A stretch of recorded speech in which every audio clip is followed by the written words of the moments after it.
Hello, everyone. This is Dave. Today, I'm going to be working on farmhouse inspired neutral Easter decor. I have 7 projects in total, so sit back, grab a cup of coffee or a glass of wine, and let's get started. My first project is the carrot garden centerpiece. So, the first thing I'm going to do is make my carrots. And the base of the carrots is actually just an 8.5 by 11 piece of paper.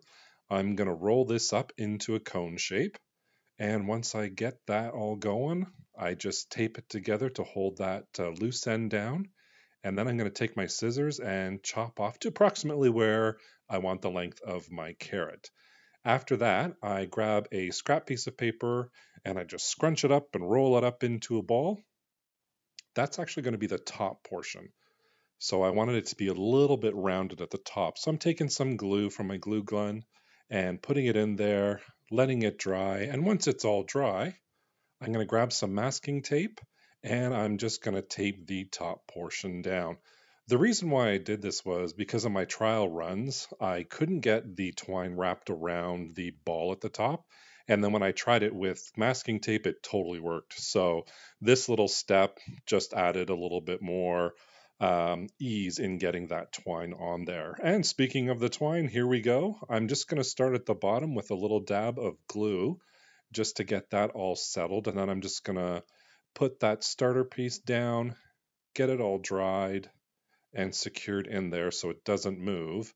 And then I just start twisting that twine all the way around. Nothing very complicated about this.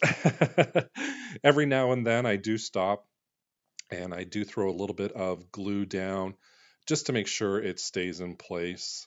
One of the trial runs, I didn't add any glue to it, and at one point I let go and the whole thing unraveled, so it's quite the mess. So here you can see, as I get to the top, I do have to put glue on every single row, just simply because it comes up to that cone shape right at the top. And then when I'm done, I just throw a whole bunch of glue right at the top to secure everything down. And I notice there's a couple of areas that I can still see the white, and I'm just going to go through those areas with some glue and some more twine. And of course, after I finish everything, you can cut off little pieces of twine to cover any other white spots. So once that is all dry and ready to go to our next step, which is finishing off our carrot. And what I did with this was I have a little moss, and at the other end, I have a little spear. So it's just a skewer. So here's the moss that I got. It's preserved moss. It came in 2 different colors. And really simple, all I did was I just took a clump that was already clumped together, threw some glue down, grabbed that moss, stuck it on top, and as I was looking at it, I was like, yeah, it needs a little bit more. So I just added more, and really you can too, just add as much as you want until it looks good. And like I was talking about previously, I have the wood skewers that I put in the bottom of the carrot. You'll see it right here. And that's just to attach it into the centerpiece. So we all have this wonderful tin from the Dollar Tree. We all love it. We all have it. I'm just going to leave it the way it is. I'm not going to prime it or paint it. I'm going to fill it with some paper that I have here. I didn't have any of that floral foam. So if you have that, that'll work great as well. But I just found this was paper that I had received in an Amazon box from an Amazon shipment. And it was sturdy. And I thought, you know what? I could use this for this. So I decided to use what I had instead of throwing it out or recycling it. So here I'm recycling it for my Easter decor. So I'm just filling up the moss all the way at the top there. Put in as much or as little as you want. Of course, if you've never worked with moss before, you can see it is very dirty. So protect your surfaces. And here's where my skewer comes in. I'm just placing that in there, giving it a good push down, and I'm just noticing it's falling over. So I have to come in and really push that guy down to make sure it's all secured. And of course, I did 5 of the carrots in total. So what I'm doing now is I am just organizing everything, placing it, seeing how it looks, giving it a once over. And then once I'm all done, I'll show you the finished product. Here it is. How cute and easy is this, eh? You could use this as a centerpiece, and here's the final piece. Project number 2, burlap bunny frames. All I have here is a frame that I've painted already and primed. I painted it black, and then I just got a couple of templates that I printed out of a bunny in silhouette. I didn't really know what size I wanted to do, so I scaled it up a couple of times just to give it a trial run. You saw me put the frame over it and kind of decide what size I want. And then obviously on the right there, you see my roll of burlap. I have the paint from painting the frame, and that frame is just a 5x7 frame. I got either from the Dollar Tree or the Dollarama. I mean, really, if you're painting it, it doesn't matter, what it looks like. You're painting it anyways. The overall design was pretty simple, and I was happy with that. So once I get it all cut out, I just make sure all my edges are nice and crisp. I'm just taking a little piece off here, and then I have my template all ready to go. And I'm going to grab that burlap and the back of the frame. And once I rolled it out, I noticed there was a little hole there, so I couldn't cut it right at the beginning. And what I would suggest, because I made a little mistake here, what I would suggest is using a pen or a pencil to mark out your cuts. You'll see at the end of this, it's a little bit too short, but I did fix it towards the end. Anyways, I cut out my little piece of burlap. I put it facing upwards, and then throwing down my little template. I'm not gluing it down. I want it to be a little bit rustic looking. If there's a mistake, I'm totally cool with that. And I'm not looking for full coverage either. So I'm just taking my stamping tool there, my stamping sponge, holding that template down, and I'm just going to stamp, stamp, stamp, stamp, stamp until I'm happy with the outcome. A little bit more here, a little bit less there. And there he is. How cute is that? So I'm taking my back of the frame and I'm just throwing a little bit of glue down at the top there. I'm going to place the burlap down. And here's where I realize I made a huge error. You can see it doesn't fill the full backing. And of course, I'm sitting there thinking to myself, once I put it in the frame, it'll work, but you'll see it doesn't work. Oh well, trial and error, we all have them, right? We all learn from our mistakes. So here I'm just throwing it back in the frame, and you'll see right there at the bottom, I don't have the full coverage that I wanted, and I'm coming back and cleaning it up. But I just put a piece right at the bottom, and here's the final product. Project number 3, Easter Bunny Transformation. I'm not sure if I can call this a DIY, but I wanted to share it with you anyways. I saw these little bunnies, and all I'm really going to do is I'm going to transform them in from this golden color. One was like a golden yellow with glitter on it. Another one was pink, I believe it was. So I grabbed 2 of them, and I just loved how they looked. They were simple. They didn't have any eyes or whiskers or anything. They were just simple bunnies, and I thought these would look great painted black. So I don't know if I can call it a DIY, because really it's just kind of a transformation as opposed to a do-it-yourself project. It's really quick, it's really simple, but I wanted to include it anyways. Here's the other bunny. So I have one kind of sitting on his hind legs and one kind of on all fours, I guess you would say. And I just wanted to show you that I did have to put like 2 or 3 coats on this. I think I would have primed them before I did the final coats, because it was 2 or 3 coats. It did take a while. But you know what? The outcome of them was amazing, and I was very happy. And I got really dirty, as you can see.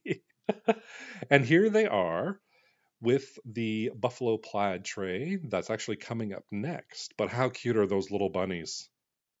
And here's our farmhouse buffalo plaid tray. I found these artistic panels at the Dollarama. They're made out of wood, they have a frame, and I thought, oh my God, this is going to be amazing as a painting.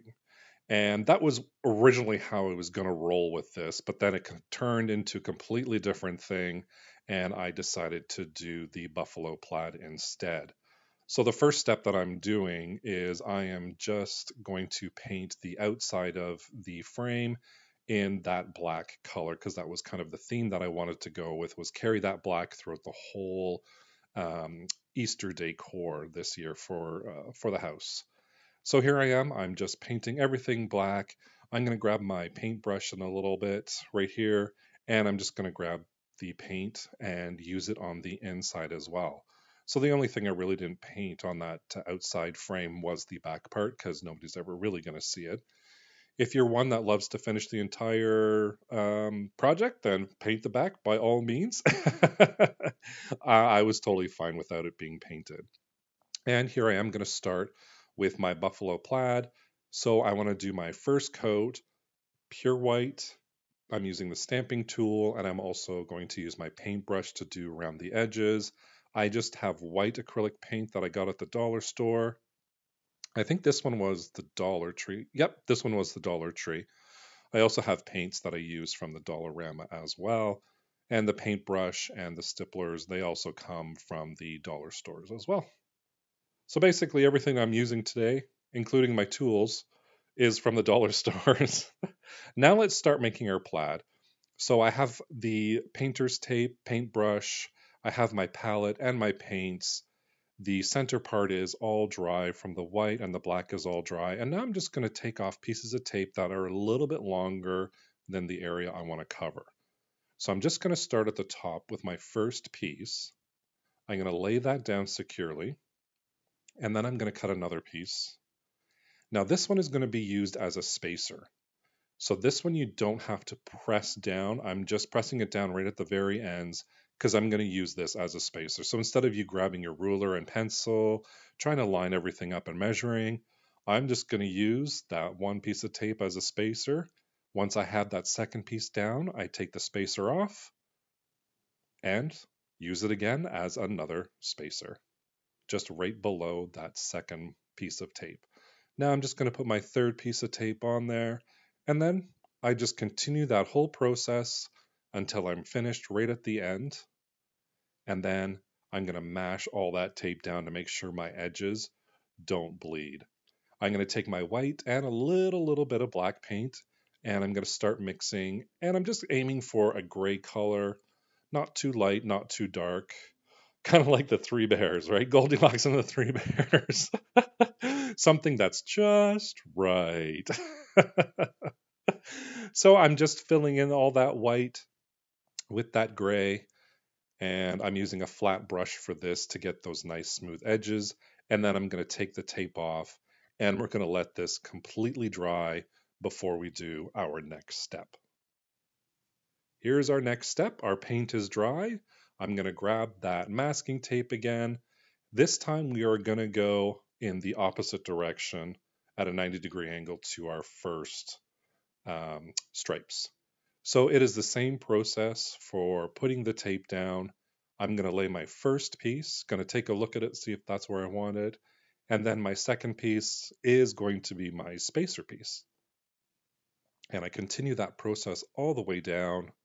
The exact same thing that we did, the exact same method that we did the first time around, just taking that spacer piece of tape and using it over and over again so we get nice, even stripes all the way through. And once I'm done, I push everything down, make sure my edges are nice and secured, and then grab that white and a little bit of black paint, mix it, and get the color that I want. You don't have to be exact with your color choices between the first gray and the second gray. If you want, you make a big batch of it and then just wrap it up when you're drying the paint. For me, I wanted a little bit of a difference of color. I didn't want a huge difference, but just a little bit.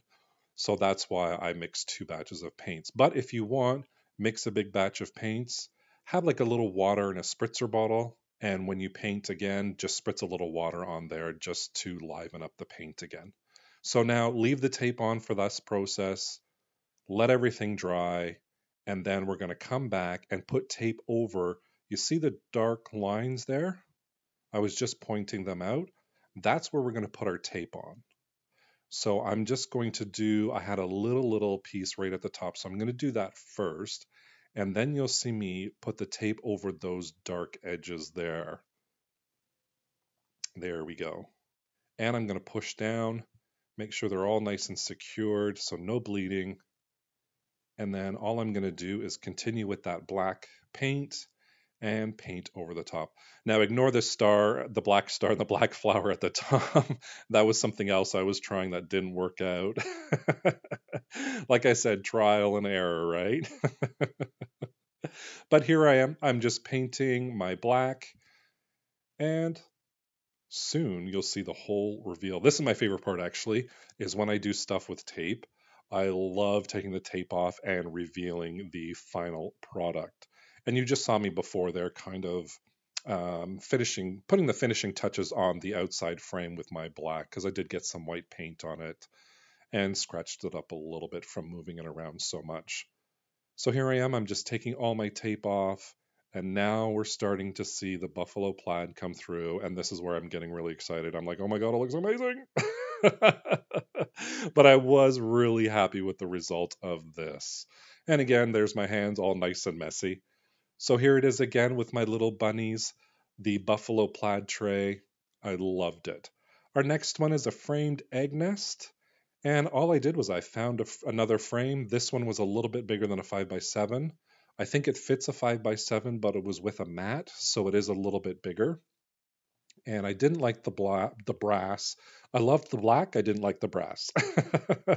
So I just came in with acrylic paints like I have with all the other projects that I did. I painted the frame, let it dry. And these little Easter eggs, they were a bright blue color.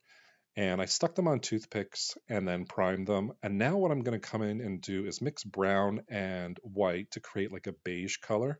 And then all I'm doing is I'm taking my paintbrush and I am painting those. I'm going to stick it on this sandpaper block to let them dry. So it's a little bit easier. My fingers are huge. So my first couple of tests, I couldn't figure out how to paint them and not have my fingerprints all over it. So I grabbed some sticks, started painting. We're going to let that dry. And this is the back of the frame that we just painted.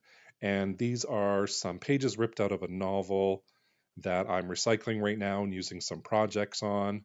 And I'm just tearing out strips of paper, placing it all down. And then I'm going to take my glue gun and glue it all down. I have done previous projects with this novel, and you'll see it a couple of times in this video as well. I'm still working through the same novel. If you watch my videos, you'll know what I'm talking about. And then I just trim everything off, and I'm all set with my background. Of course, you can take tea bags that are watered down and put a little aging to it if you want. I just actually wanted to leave it the way it is. Now, my plan for this was to make a nest for the eggs. I didn't really know how it was going to work. I just kind of cut a rectangle out of cardstock, and I made a really bad half circle, cut it down the middle, grabbed some glue, and then I just made like a little cone, a very wide cone, let's put it that way. That's kind of where I wanted to start with this to see if it would work. So in my head, it works. But sometimes the practicality, when you bring it forth, it doesn't work. But I'm happy to say this was one of those projects that totally worked. And I was so happy. So here I am. I'm just testing everything out. I'm thinking, does it work? Is it going to work? Should I just go forward with it? So there's about 1,000 things running through my head, and then I decide, you know what? Let's just roll with it. Don't think about it too much. Just go with the idea, and hopefully it'll work out. So I decide to cut off the extra pieces. I'm going to grab that glue gun, and I'm going to glue that little open-faced cone onto my backdrop, which is that old recycled novel. Here we go. I'm testing it all out. And of course, right now I'm a little bit nervous, thinking, oh my God, is this going to work? Is this going to work? But I do grab that moss eventually. I just decide, let's go for it, Dave. Just stop thinking about it. And I'm going to take some of that hot glue and I'm going to put it on the outside and the inside because I want it wrapped around. So I don't want any of that white cardstock to show. So I just start adding that moss in there and pushing it down, clumping it all together, and repeating the same method over and over again. glue down, grab some moss, squish it into place, and it came out so well. I was so happy with it. And of course, working with moss, you get dirty, your work area gets dirty, everything gets dirty, but the look of it is phenomenal. I love the look of moss. It's so natural. It's beautiful. Let's face it, right? That's why we all work with it. So now you can't see, but right now there was a huge smile on my face when I was planning this all out. So these were the eggs that we just previously primed and painted, sorry, that beige color. And I'm just testing it out to see how it's going to look and if they all fit, and they do. So my frame is dry. My back portion is all dry, and I'm just attaching it into the frame right now. And then I'm going to grab those eggs that I painted previously because they are all dry. And I'm just going to put a little bit of glue on them and place them in my newly created nest. I have to admit, this is probably, it's actually tied for first place. There's two projects here that are tied for first place, and this is the one. I was totally smiling at this point from ear to ear. I was like, oh my God, this is working, this is working. I really hope you enjoyed it too, as much as I did, because I just love how it looked. Here's our final product. And a little fun project, the bunny bait. I just have a terracotta pot here. I'm going to start priming it with just white paint. And here's another project that in my head started out to be this crisp white pot. Halfway through the priming process, you'll just see me kind of stop, grab some black paint, mix it together, and make some gray paint, really. Geez, why was that so hard for me to say? I couldn't get it out of my mouth. So here's when I decide, you know what, the white's not really working for me. I think I'm going to do a gray color for this. So I start mixing up some gray paint, and then I just start painting. Now this is just acrylic paint. I noticed with this acrylic paint on the terracotta pot, it just sucked that paint up so fast. I mean, I know this video is sped up right now, but I was painting it so fast because by the time I went to the second row, the first row was dry. So I wanted to make sure everything was blended, even though the look that I was going for wasn't a pure gray. It was kind of a blacky, whitey gray, not an unblended color, let's put it that way. But it still dried so quickly. So if you're going to do this, just note that the acrylic paint does dry very quickly. Now I found these little glitter carrots as well. If you watch my haul, you'll see them in there. And they were a little bit too shiny for me, so I wanted to dirty them up. But I didn't want to have full coverage again with this. I still wanted a little bit of that green and yellow to show through. So here I am, I'm just stamping on a little bit of brown paint. I'm getting a little bit dirty here, but not full coverage. And I'm grabbing my dirty fingers and dirtying up the stems. And after that, I'm going to put some white on there as well and just blend that in all together to make that carrot a little bit dirty, like, it's been growing in the ground. Here's the final product. I think it looks awesome. I was so happy with this as well. And my pot's dry, and I had these plastic stencils, and I wanted to write the words bunny bait on there. And I was thinking about using my acrylic pens for it. And then I decided, you know what, let's just try this stencil out. I don't use stencils all that often. I have used a couple of stencils in my abstract paintings. A little tidbit about me, I'm a hobby artist. I don't do it for a living, but I do abstract paintings as a hobby. And I have used stencils in my paintings before. So never really in a project like this. So I was a little nervous going into it, but again, I just told myself, you know what, Dave, just do it. And I'm so glad I did because I was happy with the results. It wasn't 100% perfect, but I never look for 100% perfection in what I do in my crafts or my art. I think a little flaw here and there is, number one, a learning experience, and number two, it adds interest. And you have a story to tell when you show it off, right? You can be like, oh my God, look what I did wrong here. So there you go, our bunny bait letters.